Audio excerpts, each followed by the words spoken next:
ప్రగాఢ సానుభూతిని తెలియజేస్తూ కామ్రేడ్ రాజన్ గారికి విప్లవ జోహార్లు అర్పిస్తున్నాను. రాజన్ గారి నేపథ్యం సుదీర్ఘకాలం పాటు మన ఢిల్లీలో పార్లమెంటరీ ఆఫీస్లో కార్యదర్శిగా ఎట్లా పనిచేసినారు. అప్పుడు అత్యధిక మంది ఎంపీలకు మనం ప్రాతినిధ్యం వహిస్తున్నాం. ఆ టైంలో అంతకాలం పాటు తన బాధ్యతలు నిర్వర్తించారంటే ఎంత ఓపికతో, ఎంత క్రమశిక్షణతో అందరి నీడ్స్ ఫుల్ఫిల్ చేయడం ఆ రకంగా చేశారు అనేది మన కళ్ళ ముందు కనిపిస్తున్న పరిస్థితి. మేము కూడా ఐద్వా కేంద్ర కమిటీ సమావేశాలు జరుగుతున్న సందర్భంగా ఢిల్లీకి అనేక సార్లు వెళ్ళేవాళ్ళం. వెళ్ళిన సందర్భంగా ఆశాలత మన ఏపీ నుంచి అక్కడ ఢిల్లీ ఐద్వా సెక్రటరీగా పనిచేస్తున్న తరుణం ఐద్వా కేంద్ర కమిటీలో కూడా ఉంది. ఆ సందర్భంగా ఇంటికి వెళ్ళినప్పుడు కామ్రేడ్ రాజన్ గారు కనిపించేవారు. ఇంతకుముందే చెప్పారు మన సోవయ్య, తెల్లటి లాల్చీ పైజామాలో పోగానే కనిపించేవాళ్ళు. అంటే అదే నిరాడంబరత్వం. ఆ కామ్రేడ్ ని అప్పటి నుంచి ఇప్పటి వరకు ఎప్పుడు చూడు అదే తెల్లటి బట్టల్లో రాజన్ గారి రూపం కళ్ళ ముందు కనిపిస్తూ ఉంటది. పోగానే కామ్రేడ్ బాగున్నారా, హాయ్ కామ్రేడ్ అని చెప్పి ఒకటి రెండు విషయాలే మాట్లాడి విష్ చేసి తన రూమ్ లోకి వెళ్ళిపోయేవాడు. అంత మితభాషి. ఇక్కడ బోయగూడలో ఉన్నప్పుడు, రామంతపూర్లో ఉన్నప్పుడు వెళ్ళినప్పుడు కూడా రాగానే మన కామ్రేడ్స్ వచ్చారు అని పోగానే విష్ చేసి మాట్లాడి తన రూమ్ లోకి వెళ్ళిపోయాడు. ఆ వెళ్ళిన సందర్భంగా కూడా ఏంటి తనకు ప్రధానమైన స్నేహితులు ఎవరు, ఢిల్లీలో అంత సుదీర్ఘకాలం పనిచేసి ఇక్కడికి వచ్చిన తర్వాత ఆశ తన బాధ్యతల పరంగా ఇక్కడ రాష్ట్ర కేంద్రంలో తను ఐద్వాలో పనిచేస్తున్న సందర్భంగా ఆశ ఆఫీస్కి రాగానే తన పుస్తకాల మిత్రులు, పుస్తకాలు చదవడం, పీడీని తెప్పించుకోవడం, చదవడం. అంటే మన లైన్ పార్టీ ఏం చెప్తుంది అధ్యయనం చేయడం, దాన్ని అనుసరించడం, ఆశకు దాన్ని ఎక్స్ప్లెయిన్ చేయడం. ఆశ ఇది నువ్వు ఎట్లా, ఇంటర్నేషనల్ విషయం నీకు ఎట్లా తెలిసింది ఏంటి అని ఆశని తెల్లారి అడిగినప్పుడు రాజన్ గారు చదివి చెప్తాడు జ్యోతి. అంటే తను ఆ లైన్ ఫాలో కావడం, మళ్ళీ ఆశను పనిచేస్తున్న ఆశకు ఆ లైన్ గురించి వివరించి చెప్పడం అనేది చాలా స్పష్టంగా కనిపించింది. అట్లాగే పుస్తకాలు ఢిల్లీ నుంచి ఎవరు మన పార్టీ ఆఫీస్కి ఎంపీ భవన్కి వచ్చినా కూడా పుస్తకాలు రాజన్ గారు ప్రత్యేకంగా తనకి ఏం పుస్తకాలు కావాలి, ఈ కాలంలో ఏం ముద్రించినారో ఆ పుస్తకాలు అక్కడి కామ్రేడ్స్ కు ఫోన్ చేసి మీరు వచ్చేటప్పుడు ఆ పుస్తకాలు తీసుకొని రండి అని చెప్పేవాళ్ళు.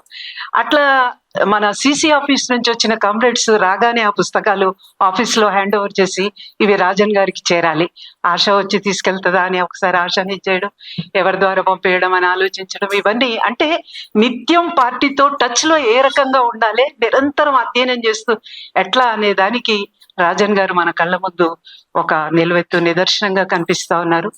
అట్లాగే ఇంతకుముందే సోమయ్య చెప్పారు, ఆశ ఇంత పెద్ద ఎత్తున ఢిల్లీ రాష్ట్ర కార్యదర్శిగా పనిచేయడం, ఐద్వా కేంద్ర కమిటీలోకి రావడం, ఇక్కడ రాష్ట్ర బాధ్యతలు నిర్వహించడం, వీటన్నిటి వెనకాల కామ్రేడ్ ఆదినారాయణ గారి కుటుంబ నేపథ్యం, ఆయన ఇచ్చిన ప్రోత్సాహం, మొత్తం కుటుంబాన్ని మొత్తంగా పార్టీకి ఆ పద్ధతుల్లో శ్రేయోభిలాషులుగా పార్టీ సభ్యులుగా ఉండే పద్ధతుల్లో ఆదినారాయణ గారు తీర్చిదిద్దడం ఇవి ఒక భాగం అయితే, ఆశ ఈ స్థాయి వరకు ఎదగడానికి కామ్రేడ్ రాజన్ గారి ప్రోత్సాహం అడుగడుగునా ఉంది అనేది చాలా స్పష్టంగా ఆచరణలో మనకు కనిపిస్తా ఉంది.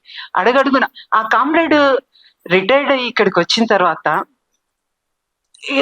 ఆశ అనేక బాధ్యతలు చూస్తూ ఎక్కడో మారుమూల ఉన్న ఆదిలాబాద్, కొమరంభీం జిల్లాలు, ఇక్కడ ఉన్న సిద్దిపేట, సంగారెడ్డి ఇవన్నీ చూస్తున్న తరుణంలో లేట్ అయ్యేది. ఒక్కొక్క రోజు ఆదిలాబాద్ లాంటి జిల్లాలకు పోతే 2 రోజులు అక్కడే ఉండాల్సి వచ్చేది.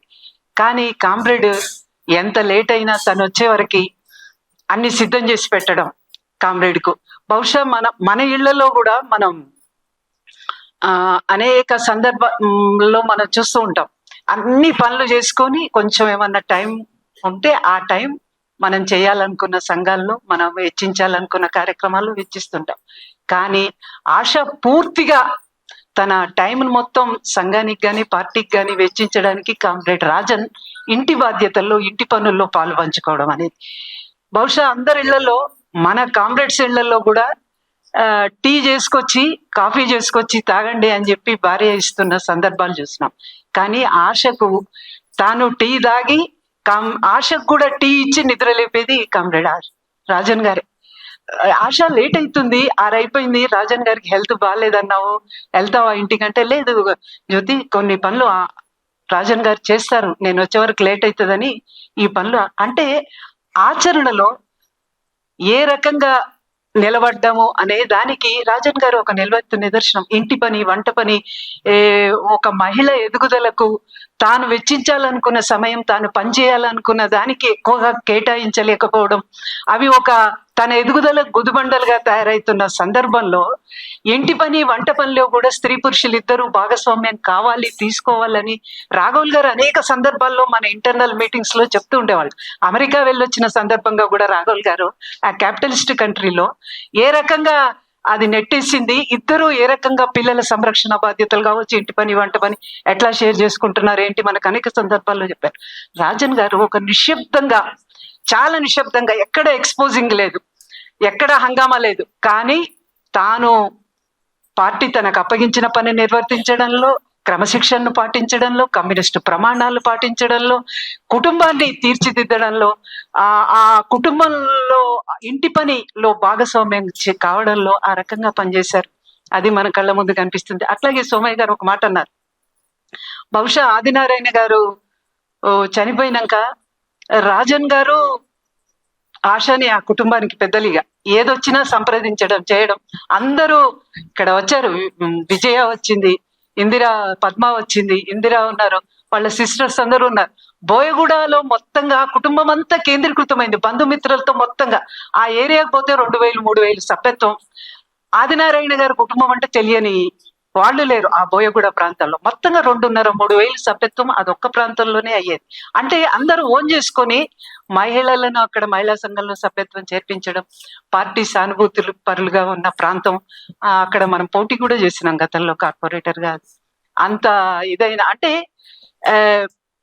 ఆ రకంగా కుటుంబాన్ని తీర్చిదిద్దడంలో, కుటుంబానికి సంబంధించి ఏ సమస్యలు వచ్చినా చర్చించడంలో వాళ్ళందరూ కూడా ఆశక్కానే అంటారు.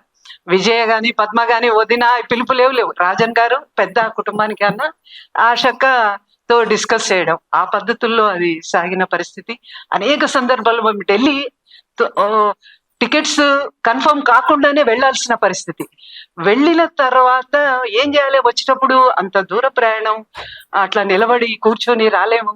రాజన్ గారు ఇక్కడ నుంచి ప్రయత్నం చేసి, తను పార్లమెంటరీ ఆఫీస్ లో పనిచేసినాడు కాబట్టి ఆ టికెట్స్ కన్ఫర్మ్ అయ్యేటట్టు చూసి మళ్ళీ మాకు మెసేజ్ పెట్టి, ఈ టికెట్స్ కన్ఫర్మ్ అయిన కంప్లీట్, మీరు టెన్షన్ పడొద్దు, ఫలానా దాంట్లో ఉన్నాయి అంటే, తాను చేయగలిగిన పనిని కామ్రేడ్స్ ఇబ్బంది పడకుండా ఏ రకంగా దాన్ని ఫుల్ఫిల్ చేసినారు ఏంటి అనేది కళ్ళ ముందు కనిపిస్తా ఉంది. ఖచ్చితంగా బహుశా ఆశకి ఇది ఇంటికి పోగానే దాదాపు 45-50 ఏళ్ల సహచర్యం, అన్ని పనుల్లో భాగస్వామ్యం అట్లా ఉండి చేసిన కామ్రేడ్ కు ఆ లోటు చాలా ఉంటది.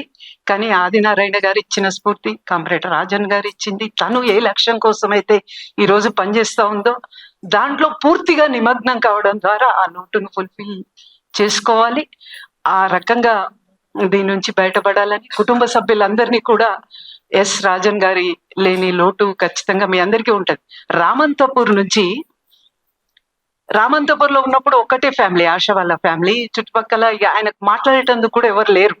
కానీ బోయగూడకు షిఫ్ట్ చేసి ఆశ చాలా మంచి పని చేసింది. నేను చాలా సార్లు అన్నాను ఆశతో, చాలా మంచి పని చేసినావు ఆశ, ఇటు కాలు కదిపితే ఇటు మెదిపినా కుటుంబ సభ్యులు ఎవరో ఒకరు వచ్చి పలకరిస్తారు, ఆరోగ్యం బాగలేదన్నా, ఏది లేదన్నా.